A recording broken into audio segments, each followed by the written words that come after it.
Okay guys, tinitesting natin yung unit natin dito sa may Mangima, no? Bitukang Manok sa Mindanao. So, gaano kalakas yung mga unit ng Nakayama. So, kung nakikita natin, dito tayo ngayon sa may Mangima, Manolo Portage Bukidnon, tinatry natin kung ilang kph ang aabot, no? So, imagine, aabot siya ng 113 kph, no? Yung unit natin to, yung zero na unit. So, napaka bilis yung unit na to, din malakas pa din. Din lahat naman ng mga units na Nakayama is malakas talaga yan. So, yung mga tray wheels natin malakas. So, ito, sinubukan talaga natin tong Bitukang Manok sa Mindanao. So, gaano siya kabilis, kalakas yung unit natin. Dalawa pa kami ang nito makasakay. So, mamaya makita natin kung gaano kabilis yung unit. Kasi tinatry, nandito kami ngayon sa may Mangima, Manolo Portage Bukidnon, Bitukang Manok. So, sinusubukan natin yung unit natin. Okay, let's go!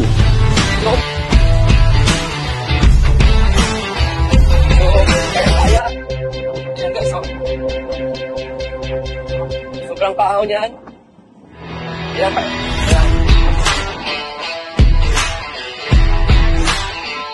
So, nasa likod yung backup. So, guys, yung sa likod natin, yung backup natin.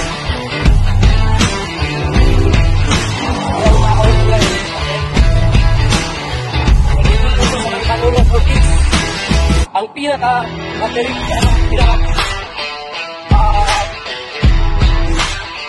parang dito kang manok sa may Luzon province, dito kang manok. So, sinubukan natin kung kaya. Dito kang pagkinan. So, dalawa kami. Kaya-kaya kita mga iba guys. So, apitin natin ito hanggang sa dulo. Kung gaano siya kabilis. Yung unit natin, lakas. Lakas. Baka, ayan, nakaantapay ng unit ang kabaliguan. Ayan. So, yung part. Ito walang po. Maganda nyo yung patuloy yung video para makita ng mga tao yung actual. Okay? Ayan o.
tutukan.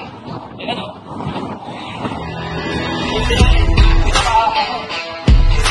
Yun. Ano lang po? So, buka natin. Yung dapat natin.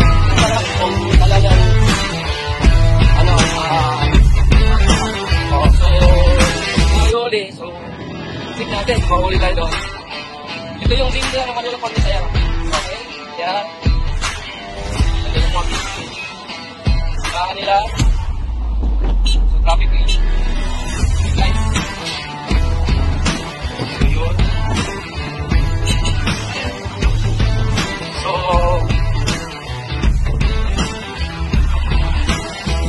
ito yung sa school. Gilid.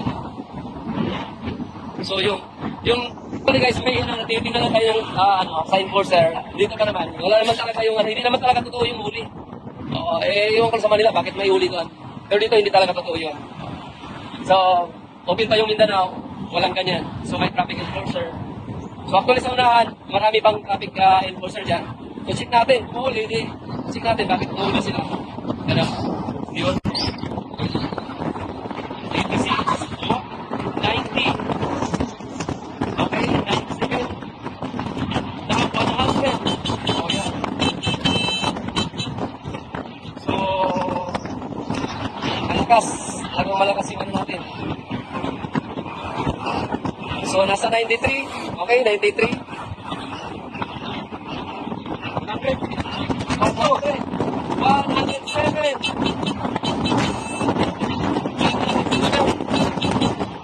Okay. Ayan, dito guys. 107. Oh, ayan. So, ganun kalakas yung natin.